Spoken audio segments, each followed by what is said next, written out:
This is Will County's News Talk Sports 1340 WJOL. It is time for Money Talk, brought to you by NuMark Credit Union. What to know about life according to our guest, who's coming up here in a couple of moments. Kevin Quinn, the Chief Information Officer for NuMark Credit Union. Hello, Kevin. How are you today, sir? Doing well. How are you? I like that life according to me. So I could be very inspirational. That gives me my opportunity to inspire. Thank you. And you could do it, and you can take that any direction you want to take it. Yeah. We might just go a completely different direction here. We'll start talking about meditation. Yeah. Forget about talking about preaches and things like that.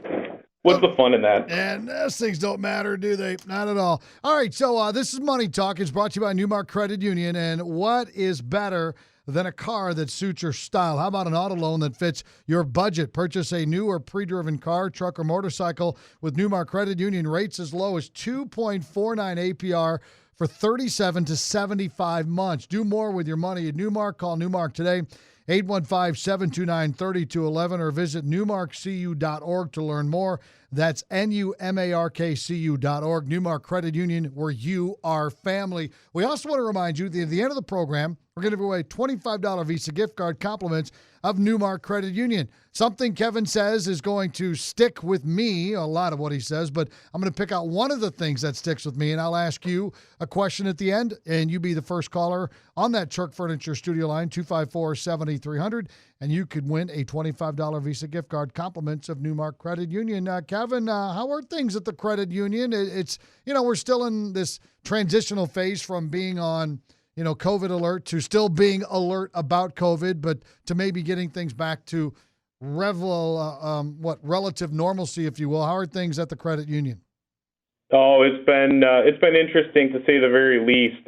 We actually just completed a strategic merger at the beginning of the year, so we had the fun of COVID and then a merger on top of that. So it's been a little hectic over here.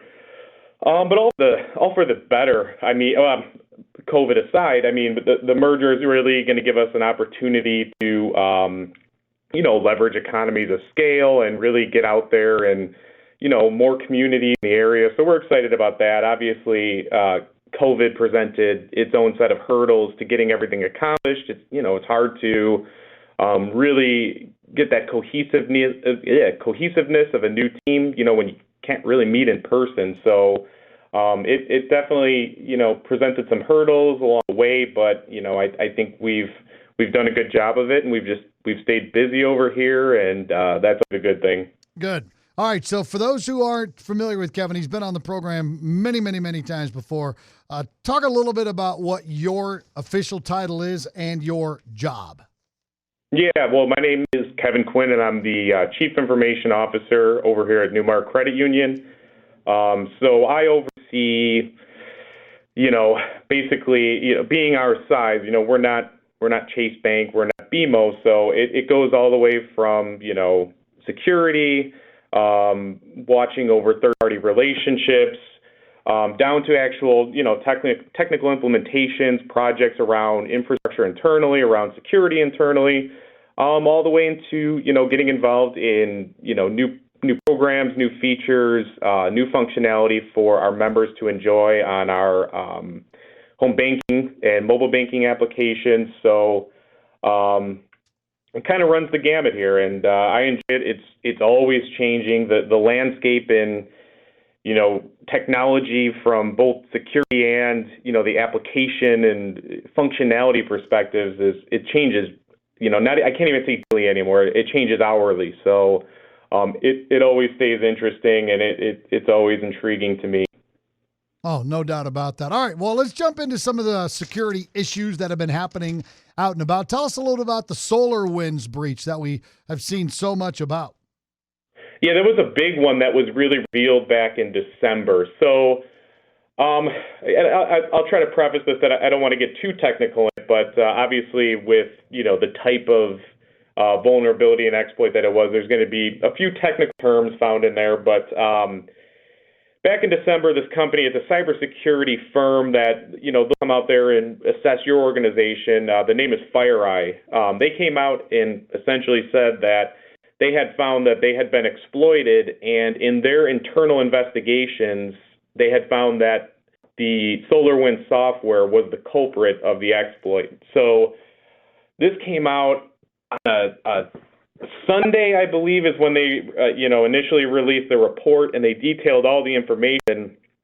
And they had done a great job compiling the information from the exploit. And essentially, they don't know what the first step in was, but one of the biggest problems in there is there's a system or a service called GitHub, and basically it's a place for any organization to release code to the public, certain things that they want to, maybe to enhance their application or something like that. So in one of their public repositories, there was a password in there for one of their critical servers, and unfortunately, the password was also SolarWinds 123. So, that basically was available to anybody in the public. So it makes sense. The next step, then, that gave whatever threat actors, the ability to get access to their code, their code base and their distribution methods. So these threat actors were actually able to manipulate the code, put a backdoor in there, and at some point they actually got access to a token that can sign a certificate. But basically that boils down to saying this piece of software is legitimate, and I'm SolarWinds telling you that, those threat actors actually doing it. So SolarWinds had effectively been putting updates out on a repository, and anybody pulling those updates was pulling updates with a backdoor Trojan, exploit in it. So this, at the time, they said there were about 33,000 customers utilizing that software, and that it ran the gamut anywhere from, government agencies, defense agencies. There were, I think, it was 4/5 of Fortune 500 companies, major tech companies. There were a lot of victims in that one, and it just, with the complexity of it and how intelligently it seems to have been written, like everything about it, like you could get into really deep into fine, the woods, detailed information of like how it was done, but it was done very, very intelligently, and you could tell the long-term goal there was essentially, to sit and steal information from major organizations, government organizations, and large companies. Yeah, it's crazy. It just keeps going and going and going. Kevin Quinn is here. He's the Chief Information Officer for NuMark Credit Union. There was a Microsoft Exchange server breach. Can you briefly tell us about that? Because I got a few other things I need to get to with you. Yeah, but absolutely. People hear Microsoft. Basically, that was another one, and that one often gets overlooked. I think a lot of people have breach or exploit fatigue at this point, just because of the sheer number and the sheer volume of exploits out there. This one, whereas SolarWinds was slow and methodical, this one was kind of just spray and pray. So basically, a hacking group, Hafnium, took advantage of 4 exploits within the Microsoft Exchange software. They hadn't been fixed. It's considered a 0-day exploit because it hadn't been released to the public or patched or anything like that. So they had somehow come across this. Is kind of dovetails to the fact that Microsoft Exchange source code, parts of the Microsoft Exchange source code, were also found to have been stolen in the SolarWinds breach at Microsoft, which just how all connect together is pretty wild. But anyhow, so what they were able to do is any company running this software, this is Microsoft's mail software. You buy it if you want to run their mail software on your site. So they were able to scan the internet because, this is just a public mail resource, and find anybody that was using this software and inject their hacking tools to get administrative access to servers, and then from there be able to move laterally to the networks. And that one, I think they were saying at the point earlier in this month that they've already found evidence that there have been 30,000 breaches based on this exploit alone, which is just incredible, that number. What is being done to slow these breaches down, though, Kevin? Right now, it's such a reactionary response. And I guess I could have given you that answer back around the time of the Target issue. It's Yeah. just, there's dissemination of information from the three-letter agencies of, how it's happening. And, at that point in time, these, the regulatory governing bodies will put a special emphasis on like the attack vector and how people got in. But it's mostly just that. It's there really hasn't been any formal response or anything with teeth in it right now. So I feel like we're kind of still on this hamster wheel where, until something drastic is changed, then we're going to keep seeing these. That's scary. That is really, really scary. What do you do at NuMark to avoid breaches for your place of employ and all your members? I think one thing that, one of my major tenets is kind of, we're, like I said earlier, we're not the billion or trillion dollar institution, but it makes it all the more critical to function in a way that when we grow, we're able to operate effectively and to kind of create a lot of these policies, procedures, and the scrutiny around how we do things internally that scales. And a lot of these where you see these security breaches, SolarWinds 123 would probably have never been accepted as a password if these systems were put into place in 2020, 2021, but somewhere along the way, years back when it wasn't that big of a deal, something like that happened. And, some of these systems are so critical that we just got to keep it running. We just got to keep it running. So a lot of what we do internally is make sure that everything is kind of set up from a security best practice in the first place, with security as kind of the primary objective. And then, the functionality is then built on top of that. And, we leverage third parties. We're going to work with those economies of scale. But we've seen, obviously, SolarWinds is a third party, so it's also the due diligence on top of that, making sure that third-party, fourth-party relationships are good relationships and that we trust who we're doing business with. It's like I said earlier, it's always changing. There just has to be a constant vigilance. So, we're really trying to make sure that at anything we do, even, it's not siloed as far as, marketing is going to put this software in, operations is going to put this software in.